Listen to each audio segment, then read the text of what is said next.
sejam todos muito bem-vindos. Nós estamos aí hoje com Carlos Pacheco e Marta para falar sobre esse tema finanças e família, aprendendo juntos a lidar com o dinheiro. Marta e Pacheco são irmãos queridos da nossa igreja. Muitos anos que eles estão aqui em Viçosa e eles têm, assim,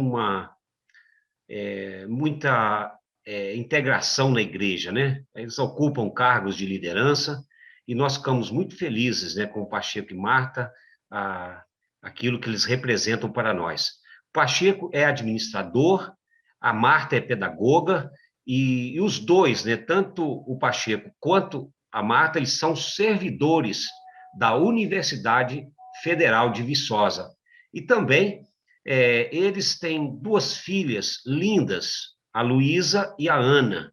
Então, Pacheco e Marta, sejam muito bem-vindos. Obrigado por terem aceito o nosso convite. Vou fazer uma pequena oração para Deus abençoar vocês. Obrigado, Deus, pela vida do Pacheco e da Marta.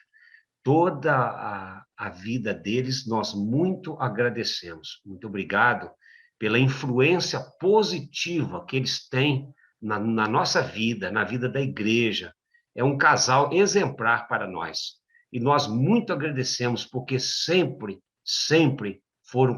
tiveram muita disposição em servir.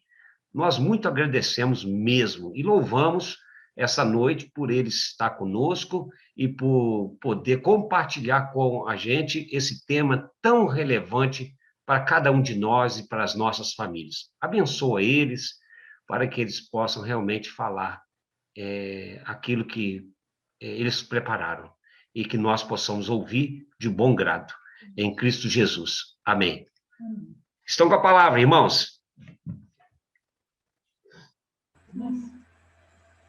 Gente, eu quero agradecer aí pela oportunidade, pelo convite que foi feito e queria externar aqui a nossa gratidão a Deus por estarmos participando dessa semana que tem sido realmente muito instrutiva, tem sido uma bênção nas vidas de vocês e nas nossas também. Deu para ouvir? Gente, boa noite. Eu agradeço também as palavras tão bondosas e tão generosas do Ângelo, e realmente é um prazer a gente estar vendo tantos rostinhos na tela, e a gente gostaria de estar pertinho, mas esse momento nos traz alguns privilégios. Por exemplo, eu estou vendo minha querida Clélia, meu querido Bené, e se a gente estivesse presencialmente, a gente não estaria contando com eles, né? E a gente agradece a bênção da internet, a bênção da tecnologia que tem nos surpreendido nesse momento. Bom, primeiramente, eu gostaria de falar que o Silas já fez a palestra. Com aquele versículo que ele leu, ele sintetizou tudo aquilo que a gente vai conversar um pouquinho hoje. E não é uma palestra, é um bate-papo de coisas que nós aprendemos nesses mais de 30 anos de casado e como Deus tem nos abençoado. Então, nós vamos falar coisas que são triviais. No entanto, são coisas que a gente sempre precisa estar relembrando. Eu comentei com uma pessoa que está no grupo essa semana da simplicidade. E, às vezes, são nas coisas mais simples que a gente aprende lições mais profundas. Assim também é com essa questão de dinheiro. E uma expressão que a gente sempre ouve é: dinheiro nunca é demais. Né? A gente é sempre bombardeado com essa ideia de quanto mais dinheiro a gente tiver, menos problemas a gente vai ter. Mas será que essa ideia procede? Nós pensamos, né, que em parte procede. Porque quando a gente está lidando com um contexto de muita escassez, de muita necessidade, quanto mais dinheiro, às vezes os problemas a serem resolvidos são inesgotáveis. Então, quanto mais recurso financeiro a gente tem, mais problemas vão surgindo para a gente ir sanando, né? E esse contexto não é o nosso contexto de igreja aqui do PZMN, da nossa região, de uma extrema pobreza, né? Mas a gente sabe que lidar com dinheiro, lidar com finanças, nunca foi fácil. O Ângelo trabalhou na Rebusca, eu e Pacheco trabalhamos no SEM, trabalhamos hoje voluntariamente na Rebusca, e são locais que sempre nós temos dificuldade financeira, né? Falando de organizações. Isso não é diferente dentro da casa da gente. A gente sempre tem problemas financeiros, dificuldades financeiras, de uma ordem ou de outra, né? E nesse contexto de pandemia, a gente percebe que a gente não está vivendo um momento de abundância. Pelo contrário, a gente tem vivido e visto um empobrecimento de várias pessoas ao nosso redor. O desemprego, ele está chegando cada vez mais perto, pessoas perdendo renda, pessoas fechando negócios, né?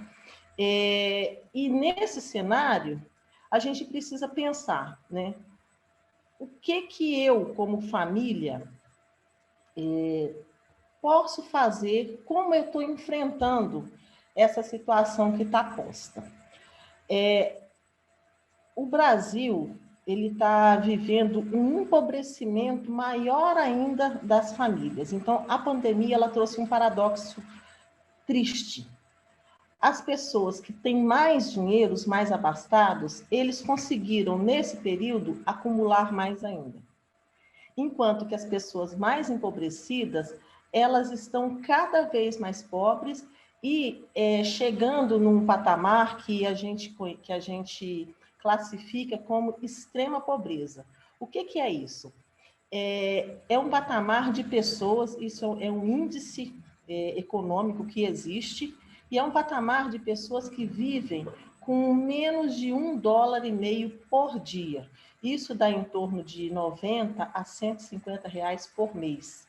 Então, é a extrema pobreza, e nós estamos vendo a nossa população caindo, a nossa população que está nesse patamar aumentando cada vez mais, né? Então, como família, nesse cenário, a gente pergunta, diante disso tudo, como é que eu vou manter a minha saúde mental? Como é que eu vou controlar a minha ansiedade? Como que eu vou ainda ter energia e ter alegria para eu ter uma vida devocional alegre, frutífera com o meu marido, com os meus filhos, se eu tenho filhos pequenos? Então, são desafios que a gente está vendo aí para a gente manter necessidades materiais, espirituais e emocionais, além da gente buscar o nosso sustento cada dia, além da gente buscar atender às nossas necessidades materiais, né?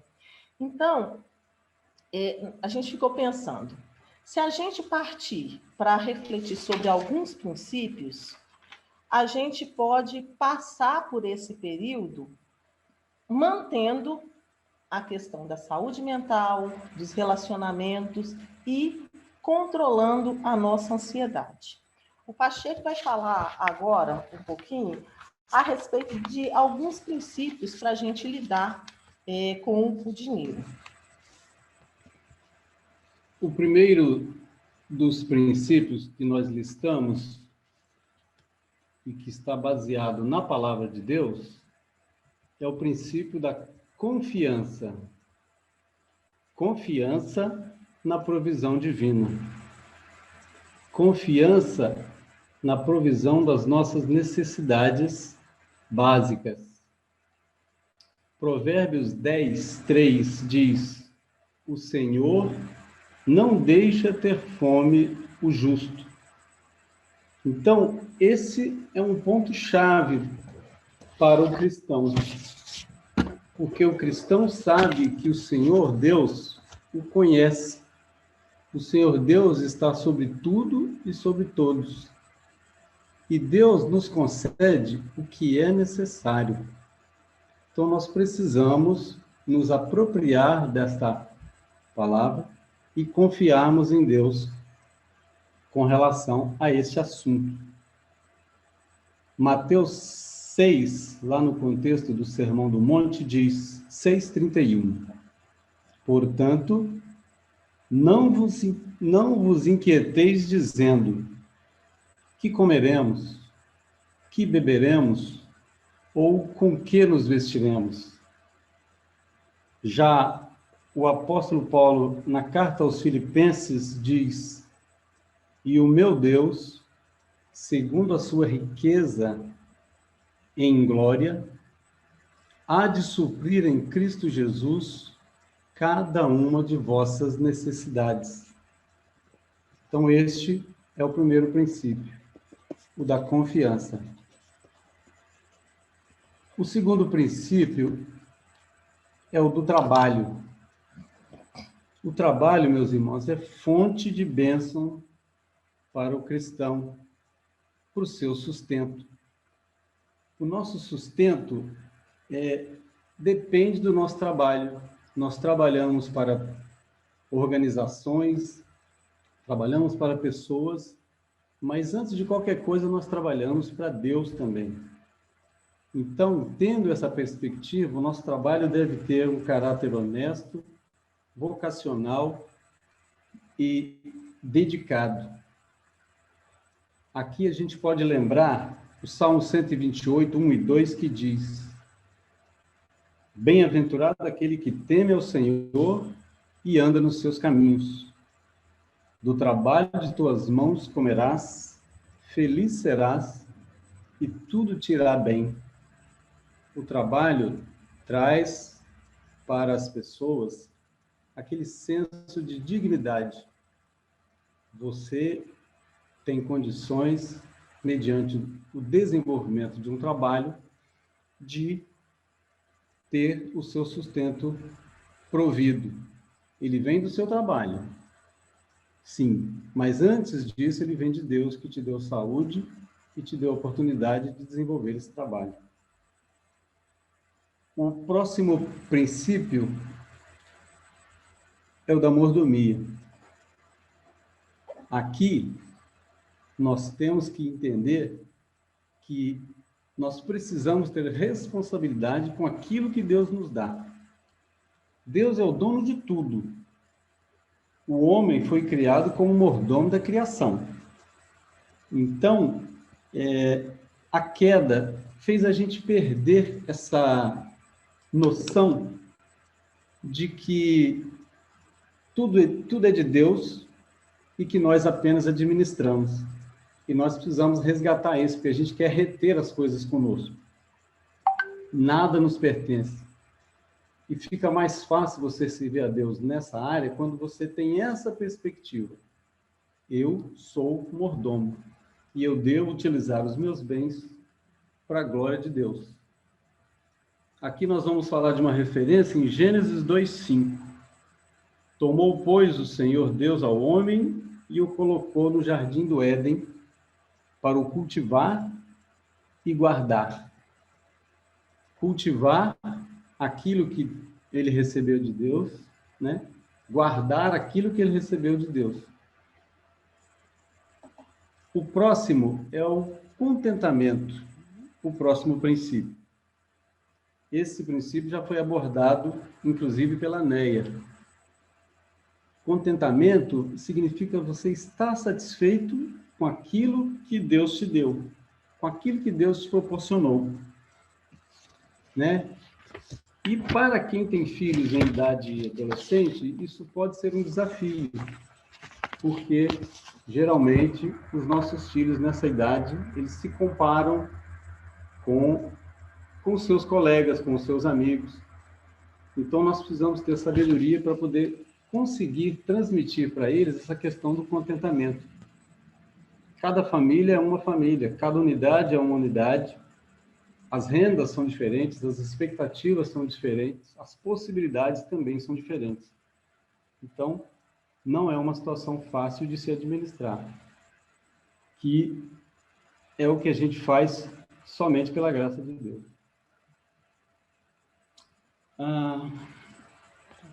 Por outro lado, essa questão do contentamento também não pode ser sinônimo de acomodação, né?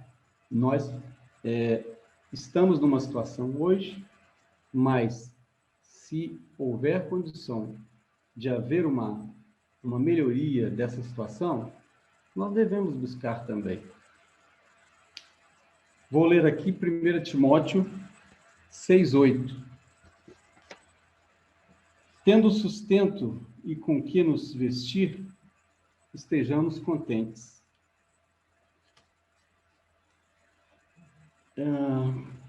Uma outra passagem em Provérbios. 2 coisas te peço. Não me negues antes que eu morra. Afasta de mim a falsidade e a mentira.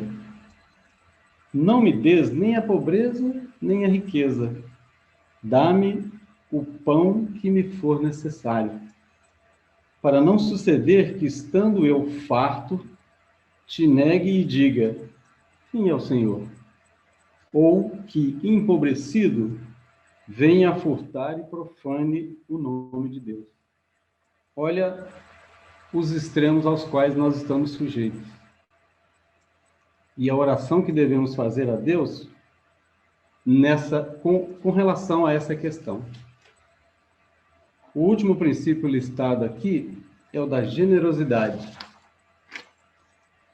Generosidade é algo que precisamos desenvolver e praticar.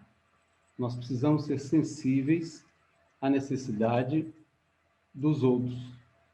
Sempre haverá alguma possibilidade da gente ajudar alguém. Então, nós precisamos aguçar os nossos sentidos à necessidade do nosso semelhante. Por outro lado, ser generoso também não significa que eu vou distribuir todos os meus bens, tudo que eu tenho. Não, eu vou ter um equilíbrio nessa questão. E aqui temos uma passagem em Provérbios 29:7, que diz o seguinte: o justo toma conhecimento da causa dos pobres. A conclusão é a seguinte: ter liberdade financeira não é o mesmo que ter riquezas ou recursos inesgotáveis. É estar livre da ansiedade quanto ao assunto do sustento, sabendo que ele vem do Senhor. Segue. Gente, tendo como pano de fundo ou como base para a nossa vida esses princípios que a gente elencou, a gente não pode ignorar que a questão financeira, a questão do dinheiro, mesmo a gente tendo esses princípios que precisam ser relembrados de tempos em tempos, e uma maneira boa da gente relembrar é a nossa vida devocional, ou seja, se a gente está sempre em contato com a palavra, em contato pedindo a Deus para ministrar no nosso coração, Ele vai nos dar a mensagem necessária, a palavra necessária para nos sustentar em diversas situações. No entanto, com a vida devocional ok, em dia, sabendo desses princípios, a situação financeira, o dinheiro, ele traz para a gente perigos e tentações. E a gente vai falar um pouquinho agora desses perigos e tentações que nós todos nós estamos sujeitos. Não existe aquela pessoa que pode dizer, não, nisso aqui eu estou ok. Porque a gente pode lembrar que Tiago fala que a gente é tentado de acordo com a nossa cobiça.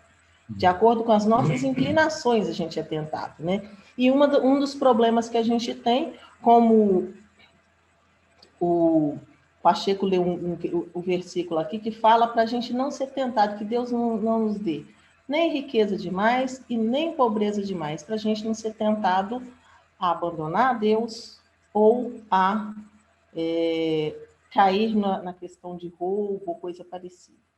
Então, a primeira tentação que a gente vai colocar é a questão da gente corromper a nossa integridade e a nossa honestidade, né? Sacrificar a nossa consciência limpa por uma comodidade ou por um ganho fácil de algum dinheiro, né? A gente está inserido num contexto macro de tanta corrupção que às vezes uma corrupção, digamos, pequena, e isso não existe, corrupção é corrupção, né? A gente acha que a gente pode, né? Então, né? Acontece tanta coisa absurda. Isso aqui, não, mas a gente precisa estar atento para a gente não se corromper e não cair em determinadas ciladas que façam a gente se corromper. E existem alguns pecados na Bíblia muito relacionados ao dinheiro. A avareza, que é eu acumular, acumular e acumular. A cobiça, que é o desejar, ter e ter, né?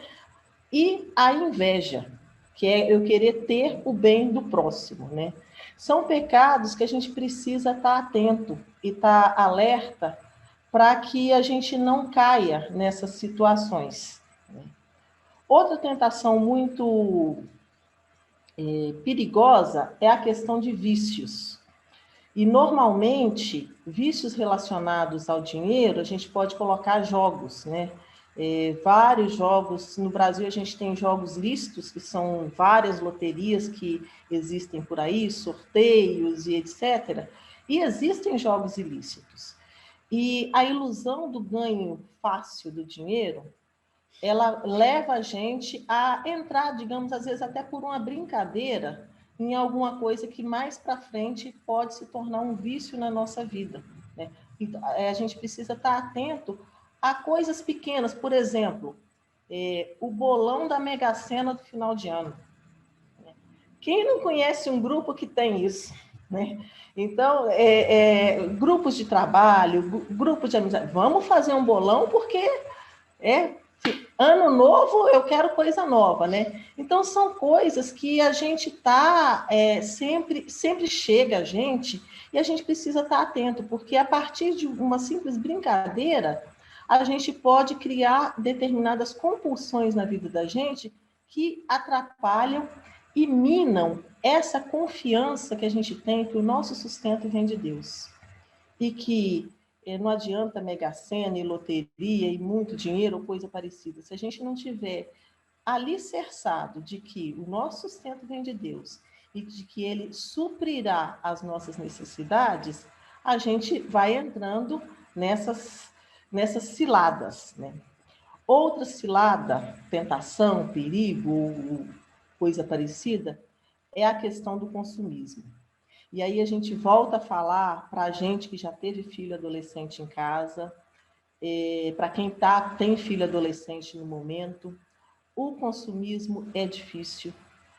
A sociedade toda, ela conspira para que nós consumamos cada vez mais, que a gente entre naquele ciclo, trabalhar, ganhar e gastar, trabalhar, ganhar e gastar, né?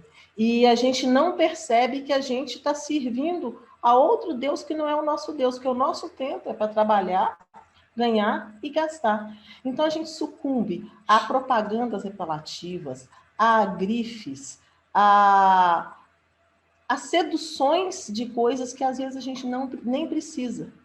Então, para enfrentar o consumismo, a gente tem que sempre pensar em algumas perguntinhas que eu tenho que fazer para mim mesma. Olha, estou diante de uma coisa maravilhosa, né? Ou estou diante daquele botine que fala compre, compre, compre. Então eu vou pensar, bom, eu preciso? O uso disso justifica essa compra, esse gasto? Outra coisa, eu tenho condições para pagar? Isso que eu estou querendo adquirir vai ajudar eu cumprir o propósito de Deus na minha vida, na minha comunidade? Se eu não comprar, vai atrapalhar o propósito de Deus na minha vida, na minha família e na minha comunidade? Então, são perguntinhas que você pode usar, essas que a gente está falando, ou procurar formular perguntas com sua esposa, com seu filho, né? Para que, diante de determinadas tentações, a gente possa desacelerar aquilo que a propaganda faz na gente, que é acelerar, é colocar a ansiedade da gente lá em cima para consumir, para comprar. E o consumismo, ele acaba depois se tornando uma fonte de dívidas, que a gente vai falar um pouquinho mais para frente. Achei. O próximo item aqui, é o perigo do desperdício.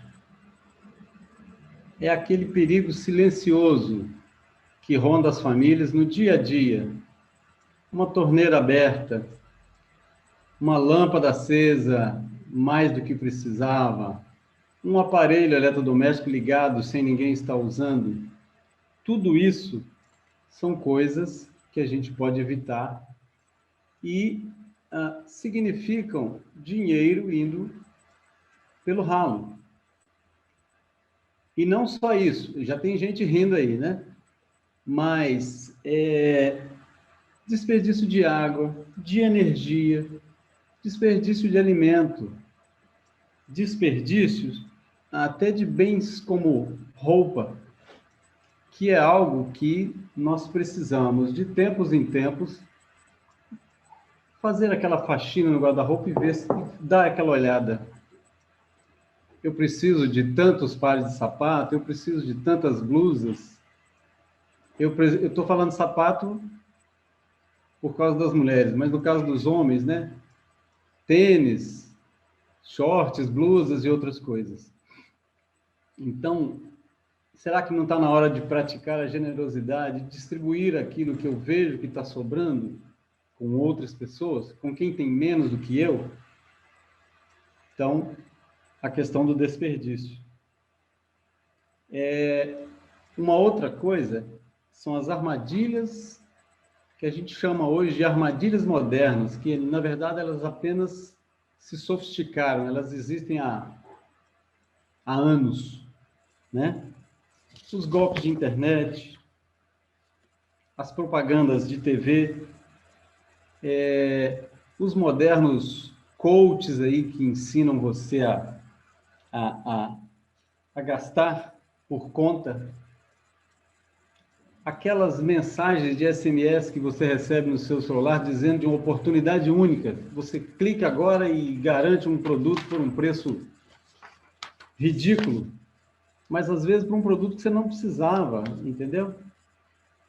Então, nós precisamos saber diferenciar a necessidade que eu tenho do desejo e fazer esse balanço. Eu tenho necessidade mesmo ou é só uma vontade? As pessoas dizem que vontade é algo que dá e passa, né? Então, se você se contiver, você vai guardar, você vai economizar.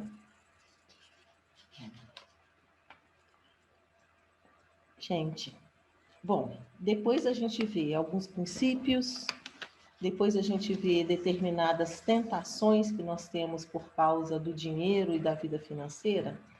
A gente pensou em compartilhar com vocês algumas dicas práticas. Compartilhar, porque não existe receita de bolo. Eu faço de uma forma e todos têm que fazer igual que vai dar certo. Não.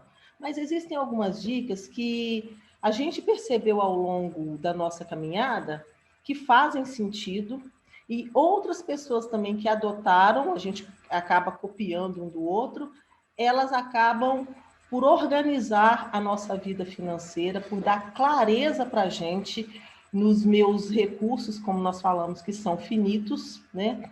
E nos ajudam a ter mais tranquilidade, aquele estresse, aquela ansiedade que essa parte financeira pode proporcionar, ela pode ser mudada com algumas dicas fáceis, né, de fazer. Então, a primeira dica é ser fiel aos seus compromissos. Todos nós temos compromissos financeiros regulares. Então, buscar ser fiel a esses compromissos, né? Fazer com que o dinheiro estique para que esses compromissos regulares possam ser honrados no tempo certo. Outra dica que acaba não sendo bem uma dica, mas é um princípio também, é a questão de priorizar o dízimo. E aí entra a questão da mordomia, que já foi falada, né? E de a gente ter o privilégio de cooperar na obra do Senhor. Nós temos uma vida, um caminho, né? Com pessoas dentro da comunidade cristã, e quantos testemunhos maravilhosos a gente tem de pessoas dizimistas, fiéis dizimistas, e que revelam como são abençoadas, como Deus multiplica aquilo que Ele oferece para o sustento dessas pessoas. Essa questão não é uma relação de troca, mas é uma relação de reconhecer que tudo vem do Senhor, como nós já lemos em outros versículos, tudo vem do Senhor. E nós, em gratidão, devolvemos parte. E Ele nos abençoa. Provérbios 3, 9 fala sobre isso, né? Honra o teu Deus com a primícia dos teus bens e Ele vai encher os teus celeiros. Eu não vou honrar a Deus para Ele encher os meus celeiros. Não é essa dinâmica, mas é uma promessa que Ele nos faz, de que Ele vai nos honrar. E, gente, não é, quando eu ganhar 10 mil reais, eu vou ser dizimista. Né? São experiências de pessoas que ganham um salário mínimo. São experiências de pessoas que começaram o estágiozinho ganhando 1/4 do salário mínimo. Né? E que tem essa graça de contribuir. Existe um livrinho, eu acho que o Ângelo deve lembrar bem, o pessoal mais antigo, A Graça de Contribuir. E realmente é uma bênção a gente poder contar com essa graça na nossa vida. Então, em qualquer circunstância, na abundância ou na escassez, a gente precisa ter muito firme esse propósito no nosso coração. E esse propósito, ele não abençoa só a gente, ele abençoa muitas pessoas que estão ao nosso redor e nos faz, principalmente, cooperadores da obra do Senhor. Outro princípio, que aí ele é muito pessoal, ele é muito, é a questão de anotar. Então, eu tenho meu jeito de fazer minhas anotações financeiras, cada um pode desenvolver o seu jeitinho. Pode ser naquelas cadernetinhas, tipo cadernetinha de padaria, pode ser num caderno maior, pode ser na planilha eletrônica. Hoje a gente tem aplicativos muito sofisticados direto no celular que te fazem controlar minimamente. Não importa. O que importa é escolha uma forma de anotar o que você ganha e os seus gastos. Um conhecido nosso fala, cuide dos centavos que eles cuidarão dos reais. E é verdade, se a gente cuidar dos mínimos gastos, a gente tem uma percepção maior do que a gente, de onde o nosso dinheiro está sendo aplicado. E a gente sente gosto nisso. Então, quem ainda não tem essa prática, eu desafio, eu convido, comece a anotar, e você vai perceber que não é pesado, que é gostoso, que é fácil. Às vezes, uma vez por semana, você dá uma paradinha e faz determinadas anotações para você mesmo ter uma visão.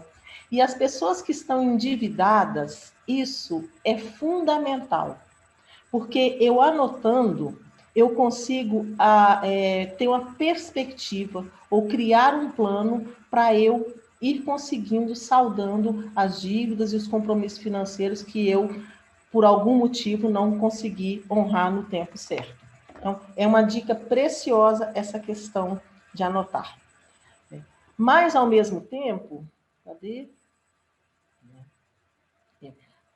continuando a questão de anotar, fazer esse planejamento das coisas normais, dos gastos normais e rotineiros, dos gastos periódicos e dos gastos extraordinários, né? Então, por exemplo, quem tem mais de 30 anos de casado, eu tenho certeza que já trocou a geladeira, né? Então, se eu sei que eu vou precisar trocar minha geladeira, eu não vou hoje levantar, amanhã, vou lá nas Casas Bahia e comprar uma geladeira nova. Não. Eu posso planejar isso, porque eu sei, os produtos hoje, eles já vêm com uma coisinha chamada obsolescência programada. O que quer dizer isso? Quer dizer que um celular, ele não vai durar mais do que 3 anos. Que determinados bens, eles têm tempo de uso e eu vou precisar trocar. Então, o desafio é, em vez de fazer prestações para eu comprar um bem novo, eu vou tentar economizar para depois que eu tiver aquele recurso, eu ir e comprar o bem novo. Eu falo muito com o Pacheco, se eu posso pagar uma prestação, eu posso economizar, guardar antes. Porque é uma lógica. Se eu faço a prestação, eu vou ter que pagá-la, mas ela está com os famosos e danadinhos dos juros lá embutido. E se eu guardar antes, eu vou gastar muito menos, eu vou ter uma economia. Outra dica joia também é você rever o que você planejou. Então, se você tiver algum sobressalto, planejamento, anotação, não é... A gente sabe que dentro da casa da gente nada é estático, né? Tudo acontece e vai acontecendo. E o planejamento financeiro também não é estático. Então, eu tenho a liberdade e a tranquilidade de voltar e rever meu planejamento e rever minhas anotações para adaptar à medida que for necessário, né? Outra coisa, tentar dizer não às dívidas. A dívida desgasta o relacionamento, aumenta a ansiedade, traz preocupações desnecessárias, desestabiliza a gente dentro de casa. E aí, como é que eu vou falar a minha linguagem do amor se eu estou querendo falar a linguagem do horror com meu marido? Porque a gente está com um problema sério, entendeu? Então, evitar algumas coisas que a gente sabe as consequências, né? E uma das coisas que a gente pode fazer é deixar um amiguinho de castigo em casa. Esse amiguinho é o cartão de crédito. Então, se eu vou sair, se eu tenho problema em ver uma coisa e ser tentada, eu estou com cartão de crédito aqui, não custa nada, né? Gente, põe esse amiguinho de castigo dentro de casa. Deixa ele guardadinho na gaveta, né? Se você não tiver necessidade de sair com ele, não leve ele, porque na maioria das vezes ele não é uma boa companhia, tá? Então, vamos tentar andar com boas companhias nesse sentido, né? Outra coisa é fazer lista. Faça uma lista do que você precisa comprar. Voltei. Espera aí. Faça uma lista, saia com a sua listinha, né? Você vai no mercadinho, faça a sua listinha. Compre primeiro aquilo que está na sua lista, para você não ser tentado a comprar algo que às vezes não é necessário, ou que você não sabe se tem ou não dentro de casa, e vai comprar desnecessariamente, né? Bom, a outra diquinha é converse. Espera aí, pulei. Eu estou passando aqui agora. Quem está passando sou eu. Então passa. Converse com todo mundo da família sobre dinheiro, sobre o que o papai ganha, sobre o que a mamãe ganha, porque para os nossos filhos, a gente é milionário. Para os nossos filhos, a gente tem aquele pezinho de real ali fora, que é só ir lá e pegar uma folhinha e tá tudo bem. Não, vamos trazer os adolescentes e as crianças que já sabem, já têm noção de valor, para essa conversa. Sabe por quê? Quando a gente conversa, a gente tem engajamento de todo mundo. E é muito legal. Criança, gente, é uma coisa maravilhosa, porque eles ajudam a gente a ser disciplinado. Então, se eu combinar aqui em casa, se eu combinasse aqui com as meninas com 7, 8 anos, que a gente não podia deixar a luz acesa, ai de mim se eu pisasse na bola. A criança está ali te lembrando, ela está ali fazendo você voltar aos seus princípios de economicidade, de não desperdício, de uma série de coisas. Então, a criança, ela é maravilhosa, porque ela aprende a não desperdiçar, ela aprende a seguir o alvo e ela te ajuda a ir para o alvo, e ela aprende também a ser generosa. Então, fale dessas coisas com todo mundo em casa, junta todo mundo para a gente. Se eu quero passar 5 dias em Guaraparis, eu preciso planejar. Então, eu tenho que, com toda a família, planejar que eu vou gastar. Então, de onde vai sair esse recurso para eu ir para Guaraparis? Tem que ser com colaboração de todo mundo. Então, falar de dinheiro com a família toda é uma bênção. Traz engajamento, traz compromisso e traz também um controle, né? E as crianças controlam a gente e isso é uma bênção para a vida da gente. Próximo. E em tempos de dificuldade, descobrir talentos, ser criativo. O que eu sei fazer? Com que talento que Deus me dotou, que pode se tornar uma renda extra, um incremento no meu sustento. N coisas. A internet está aí falando de um monte de coisa legal e cada um de nós tem dons e talentos maravilhosos que o próprio Deus nos deu, né? Para a gente transformar isso. Eu faço um cookie? Eu não faço. Eu faço um trabalho manual, eu vendo e isso acaba incrementando a minha renda mensal. Então, buscar, né? O que eu sei fazer que pode se transformar no incremento na minha renda. E, por último, e não menos importante, se sobrar, poupe. Então, se sobrar alguma coisinha, não, se sobrar R$100 eu vou pôr na poupança. Não, se sobrar R$5, guarde. E a gente lembra das crianças com os cofrinhos, né? Era muito bacana isso, porque eles, no mínimo, eles iam economizando. E existem os aplicativos financeiros, uma das regras que eles colocam nesses aplicativos é a questão 50, 30, 20. Eu não sei quem já ouviu falar nisso, né? É eu tentar gastar 50% do que eu ganho com as despesas essenciais, 30% com desejos e 20% com economia, guardando, né? Nem sempre isso é ideal. Às vezes a gente está numa escassez tão grande que tudo é simplesmente para o essencial e ainda falta.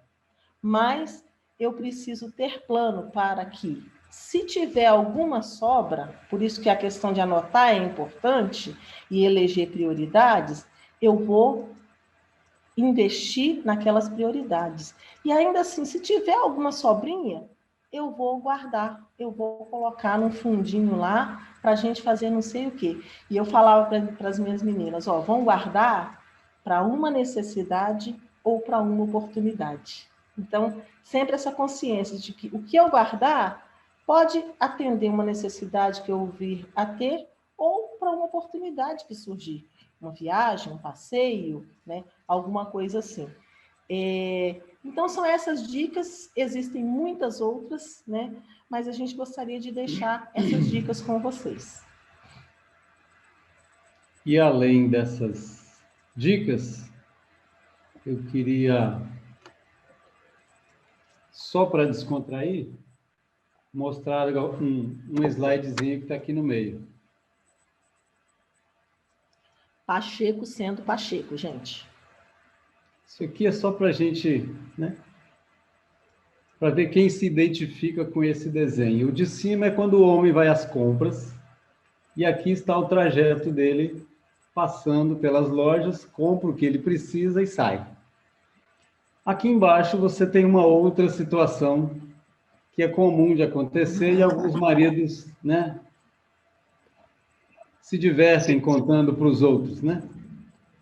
Mas é só mesmo a título de ilustração. Mas corre o risco de você deixar metade para trás. Pois bem, gente. Finalizando. Agora, para relembrar algumas promessas, algumas coisas da palavra de Deus que nos ajudam, que tornam mais leve essa nossa caminhada com relação à nossa vida financeira. A palavra de Deus nos encoraja a depender dele, como nós já vimos, depender dele em todo o tempo. E aqui estão alguns trechos. A primeira delas diz que Deus não desampara o justo. Você vai ver aqui o versículo de Salmos. Fui moço e já agora sou velho. Porém, jamais vi o justo desamparado, nem a sua descendência a mendigar o pão.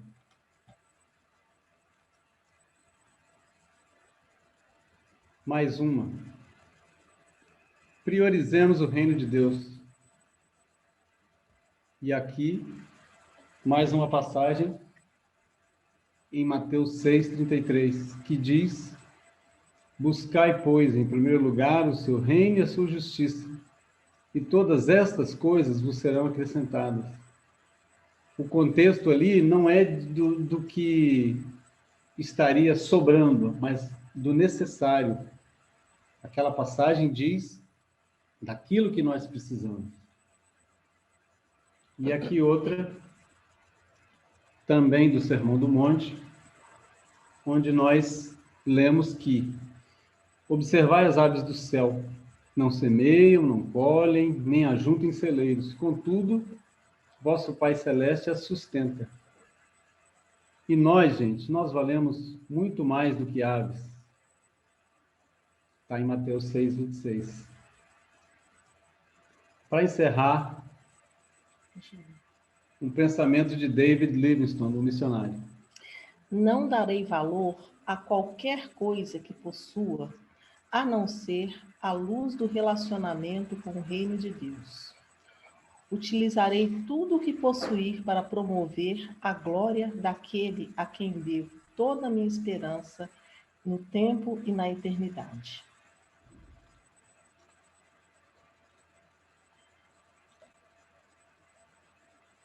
Gente, muito obrigada pela oportunidade.